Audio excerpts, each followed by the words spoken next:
Dear students, a very good morning to all. Welcome you all to BA Part 2nd English Literature class. Today, we are going to discuss P.V. Shelley's poem Ode to the West Wind. Yesterday, I told you that P.V. Shelley is a romantic poet like Wordsworth, Keats, and Coleridge. He is deeply revolutionary poet and his imagination is far much better than the other poets. In the present poem, Ode to the West Wind, Shelley seeks the help of the west wind, which is a very powerful natural force, to destroy all the unnecessary aspects of this world, whatever is bad and wicked, and to rebuild the world after his own model. In the previous lines which we talked about yesterday, he says that the west wind is the symbol of power and might. It brings about revolution wherever it blows. The effect of the west wind on the earth is described by the writer in the previous lines. He says that the west wind blows in the autumn season. It is the very life of autumn. The different operations of autumn are not possible without the west wind, though it is not seen, yet its presence drives away the dead leaves. These dry leaves are of different colors. Some are yellow, some are black, some are red. They fall off in such large numbers that they appear to have been stricken by some disease. And the poet takes a simile as well. Just as a magician drives away the ghost and the evil spirits, in the same way the dry leaves fly in the presence of the west wind. So the invisible aspects, invisible power of the west wind can be seen with the perceivable effects of it when it drives away the dead leaves. तो PV शैली जो कि एक romantic poet है, Coleridge, Wordsworth या Keats की तरह हैं, उन्होंने अपनी पोइट्री में बहुत रिवॉल्यूशनरी एस्पेक्ट, विद्रोही भाव एक तरह से हम कह सकते हैं, वो रिफ्लेक्ट किया है और कल्पनात्मक शक्ति इनकी बहुत ही प्रगाढ़ है. Ode to the west wind की बात करें तो ode to the west wind में कवि वेस्ट विंड की हेल्प चाहता है ताकि वो संसार में जो कुछ भी बुरा है उसे नष्ट कर सके. इस पोएम में जिन पंक्तियों को हम पहले पढ़ चुके हैं, तो वायु के पृथ्वी पर पड़ने वाले प्रभाव को कवि ने चित्रित किया है. शिशिर ऋतु में वेस्ट विंड बहती है. यह उसकी प्राणवायु कही जा सकती है, ऑटम सीजन की. इस ऋतु के विभिन्न कार्यकलाप पश्चिमी वायु के बिना संभव ही नहीं हो सकते. चाहे यह दिखाई नहीं देती तो भी मुरझाए हुए पत्तों को उड़ाते हुए इसे देखा जा सकता है. फिर मुरझाए हुए और सूखे हुए पत्ते पीले कलर के, लाल रंग के, काले रंग के, हरे रंग के, भिन्न भिन्न रंगों के हो सकते हैं और वे असंख्य रूप में गिरते हुए दिखाई देते हैं और लगता है कि जैसे किसी इच्छा ने उसे गिरा दिया हो. गिरते हुए पत्तों का वर्णन करते हुए कवि कहता है कि जैसे जादूगर अपने जादू बल से प्रेतों और दुरात्माओं को गायब कर देता है, उसी प्रकार पश्चिमी वायु ने मुरझाए हुए और सूखे हुए पत्तों को भी उड़ाकर गायब कर दिया है. So let us come to the next part of this poem, the winged seeds, where they lie cold and low, each like a corpse within its grave, until thine azure sister of the spring shall blow her clarion call over the dreaming earth, and fill, driving sweet words like flocks to feed in air, with living huge and odors, plain and hill, wild spirit, which art moving everywhere, destroyer and preserver, here, oh here. The writer says, the winged seeds, the seeds which have the wings.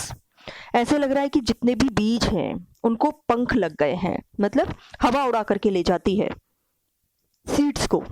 Where they lie cold and low, और वो हवा उनको कहाँ तक ले जाती है? पृथ्वी के बहुत डीप पार्ट तक ले जाती है, जहाँ पर वो पड़े रहते हैं. Where they lie cold and low, in the deeper part of the earth they are preserved, each like a corpse within its grave. ऐसे लगता है कि हर एक बीज अपनी कब्र में पड़ा है, एक मृत आत्मा की तरह, कॉप्स की तरह. until thine azure sister that blows in the blue sky.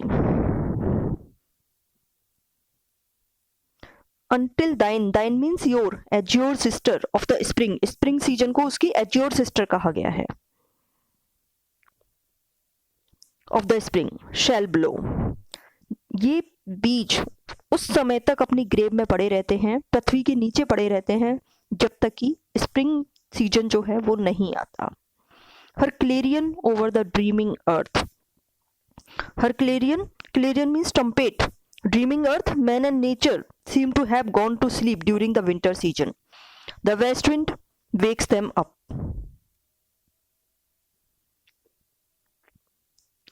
Driving sweet birds like flocks to feed in air.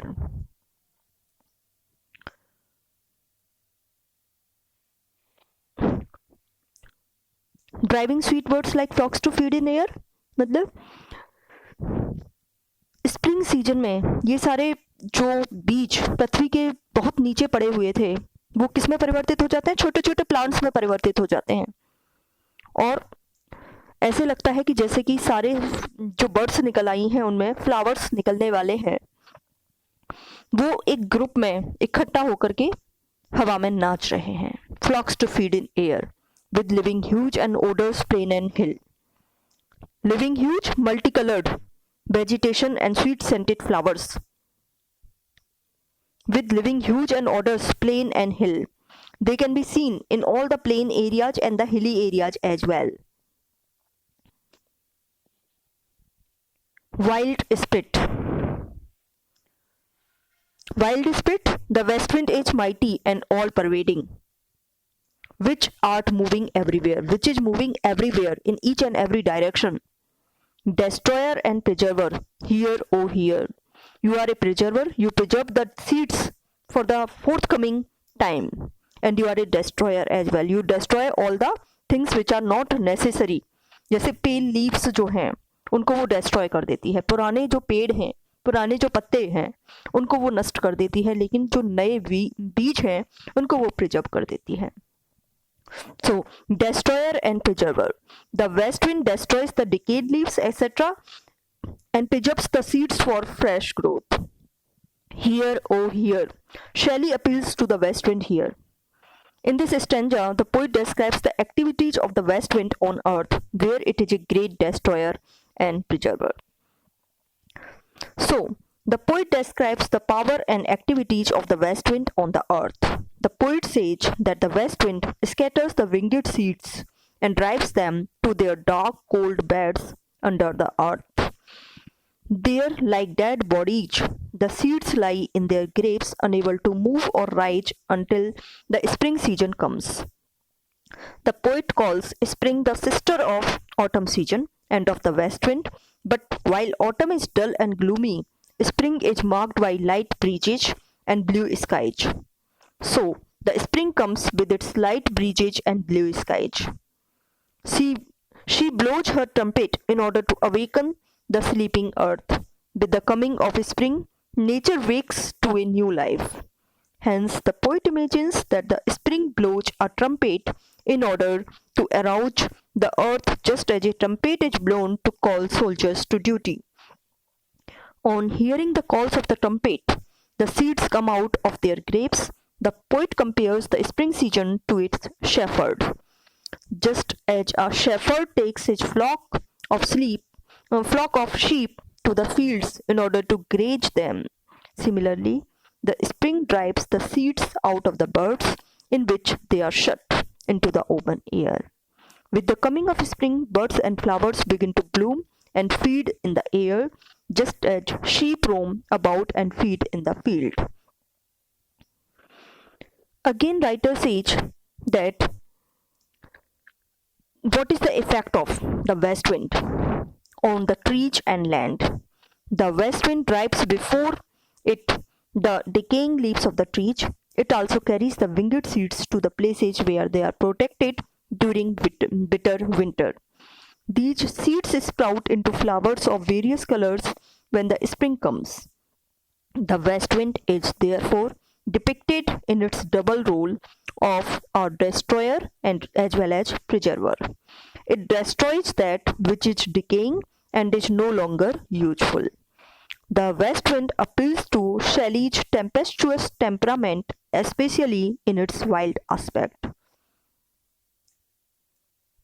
So, इन पंक्तियों में राइटर क्या कहता है कि जब पश्चिमी हवा चलती है तो वो बीजों को कहाँ ले जाती है? भूमि के अंदर ले जाती है। ये बीज भूमि के अंदर मृत व्यक्तियों की भांति कब्र में पड़े रहते हैं और बसंत ऋतु के आने से पहले उनमें से निकलने में असमर्थ होते हैं।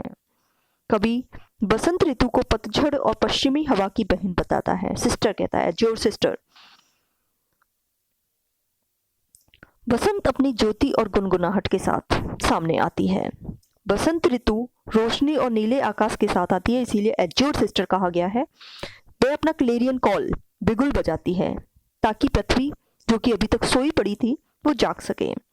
बसंत के आने पर प्रकृति को नया जीवन मिल जाता है। कवि कहता है कि जिस प्रकार सैनिकों को उनकी ड्यूटी पर जाने के लिए बिगुल बजाया जाता है, उसी प्रकार बसंत ऋतु धरती को जगाने के लिए अपना बिगुल बजाती है। इस बिगुल की आवाज को सुनकर बीज अंकुर बनकर बाहर आ जाते हैं।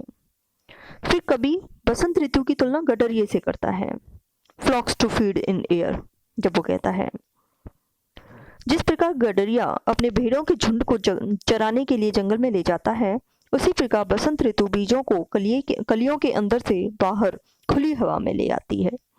बसंत ऋतु के आते ही छोटे छोटे पौधे और फूल उसी भांति झूमने लगते हैं जिस प्रकार भेड़ें मैदानों में घूमती और चरती हैं। बसंत ऋतु में घाटियां और पहाड़ियां घास और फूलों से भर जाती हैं, जो बहुत डिफरेंट कलर्स के होते हैं और प्यारी सुगंध भी देते हैं। पश्चिमी हवा को यहाँ राइटर ने प्रिजर्वर और डेस्ट्रॉयर दोनों ही कहा है, संरक्षक भी कहा है और नष्ट करने वाली शक्ति भी कहा है। पश्चिमी हवा पेड़ों के सूखे पत्तों को उड़ा कर ले जाती है। यह पंख वाले बीजों को ऐसे स्थान पर ले जाती है जहां वे जाड़े में सुरक्षित रहते हैं, और जब बसंत ऋतु आती है तो ये बीज विभिन्न रंगों के फूलों में परिवर्तित हो जाते हैं। पश्चिमी हवा जिसका नाश हो रहा है उसे नष्ट कर देती है, इसीलिए इसे डेस्ट्रॉयर कहा गया है। जिसमें जीवन है जैसे कि सीड्स, उनकी यह रक्षा करती है। इस प्रकार पश्चिमी हवा शैली की क्रांतिकारी भावना को भी अच्छी लगती है, क्योंकि वो स्वयं भी बहुत ही पावरफुल था और स्वच्छंद विचारों का था, रिवॉल्यूशनरी था, just like the west wind. So let us come to the next part of the poem, Thou, on whose stream, mid the steep sky's commotion, loose clouds like earth's decaying leaves are shed, shook from the tangled boughs of heaven and ocean, angels of rain and lightning there are spread on the blue surface of thine airy surge, like the bright hair uplifted from the head. यह writer क्या कह रहा है? Thou on whose stream, thou means you, the west wind. Here west wind is likened to a flowing stream on whose swift current the scattered clouds are floating and are being carried away like dead leaves from trees. Thou on whose stream mid the steep sky's commotion, loose clouds like earth's decaying leaves are shed. हवा को नदी के समान बताया गया है, जिसकी तेज धारा में छितरे हुए बादल पत्तों के समान बह रहे हैं। शुक,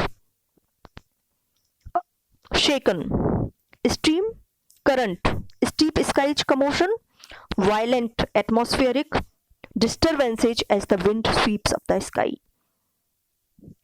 हवा जब चलती है आकाश में तो वातावरण में बहुत सारे परिवर्तन होते हैं। स्टीप स्काइज कमोशन इसीलिए कहा गया, कमोशन यानी परिवर्तन जो होते हैं, डिस्टर्बेंसेस जो क्रिएट होते हैं तीव्र गति से। Loose clouds like earth's decaying leaves are shed. जब बहुत तेज हवा चलती है तो ये पृथ्वी पर तो अपना इफेक्ट दिखाती ही है, साथ ही आकाश में भी इसका जो प्रभाव है वो देखा जा सकता है। आकाश में जब ये हवा चलती है तो सारे के सारे क्लाउड्स डिकेइंग लीव्स की तरह इधर उधर छितर जाते हैं, इधर उधर बिखर जाते हैं। जो क्लाउड्स अभी तक एक जगह एकत्रित थे वो सभी इधर उधर छितरा जाते हैं, इधर उधर बिखर जाते हैं। shook from the tangled boughs of heaven and ocean. Tangled boughs, interlocked branches of sky, sea, heaven and ocean. The sky and the sea are regarded as trees of which the clouds are detached leaves. बादल ऐसे पत्तों के समान हैं जो आकाश और सागर रूपी पेड़ों से टूटकर हवा रूपी नदी पर तैर रहे हैं। ये उलझी हुई शाखाएं हैं। टेंगल्ड बाउच मतलब उलझी हुई शाखाएं। अब यहाँ पे राइटर ने बहुत अच्छी उपमा दी है कि जो क्लाउड्स हैं जो कि अभी तक उलझे हुए थे, एक दूसरे से बहुत एकत्रित हो रखे थे एक ही जगह पर, जैसे ही ये हवा चलती है तो ये टूटकर हवा रूपी नदी में तैरने लगते हैं, इधर उधर बिखर जाते हैं।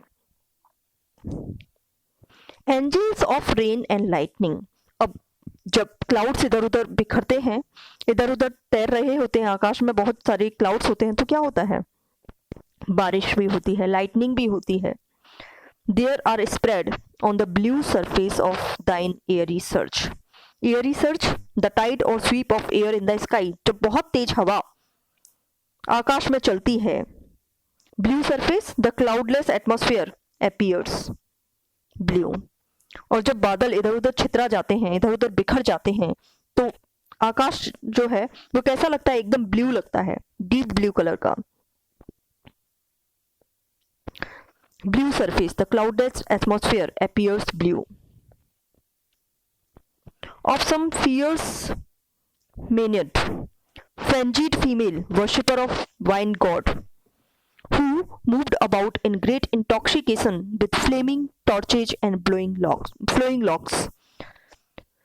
बेकस जो है उसको वाइन का देवता कहा जाता है, ठीक है। तो शराब के देवता की पूजा करने वाली स्त्री जो जलती हुई मशालें और बिखरे हुए बालों में पागलों की तरह घूमती है, उसी तरह से ये बादल प्रतीत होते हैं, जैसे कि कोई फियर्स मैनियड हो, शराब के देवता की पूजा करने वाली स्त्रियां हों, जो कि जलती हुई मशालें यहाँ किसको कहा गया है? लाइटनिंग को कहा गया है। बिखरे हुए बाल यहाँ क्लाउड्स को कहा गया है। Of some fierce maenad even from the dim verge brink, किनारा, dim, the dim verge of the horizon, the indistinctly visible border of the horizon, धुंधला दिखाई देने वाला किनारा आकाश का, of the horizon, to the zenith's height, highest point in the sky. It reaches up to the highest point in the sky. The locks of the approaching storm. Approaching storm, some storm is about to come, and the clouds are considered to be the locks. Locks means hair of the approaching storm. They are indicating that something is about to be destructive. So here it is very much symbolic. The west wind is the symbol of force and power. The poet praises it for its destructive as well as creative power. It has twofold influence on the earth. It is destroyer as well as a preserver.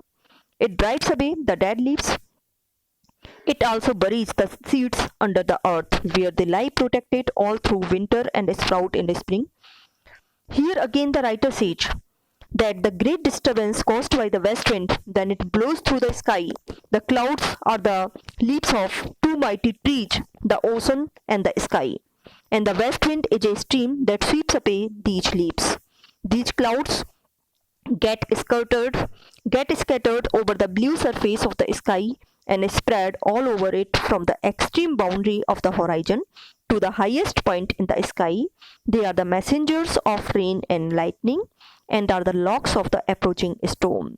They look like the hair uplifted from the head of some frenzied Maenad, the female worshipper of Bacchus, the god of wine. Writer कहता है कि पृथ्वी पर तो इसका दोहरा प्रभाव होता ही है वेस्ट विंड का। ये एक विध्वंसक भी है और एक प्रिजर्वर, सुरक्षा प्रदान करने वाली सृजन शक्ति भी है।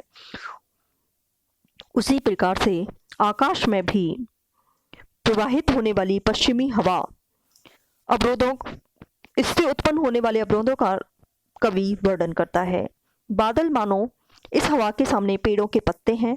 समुद्र और आकाश पश्चिमी वायु के वह तूफान है जो इन पेड़ की पत्तियों को उड़ाकर ले जाते हैं, यानी बादलों को उड़ाकर ले जाते हैं। पश्चिमी वायु बादलों को सारे आकाश पर बिखेर देती है और वे आकाश से क्षितिज तक फैल जाते हैं। वे वर्षा और बिजली के संदेशवाहक हैं और तूफान के आने में अवरोध उत्पन्न करते हैं।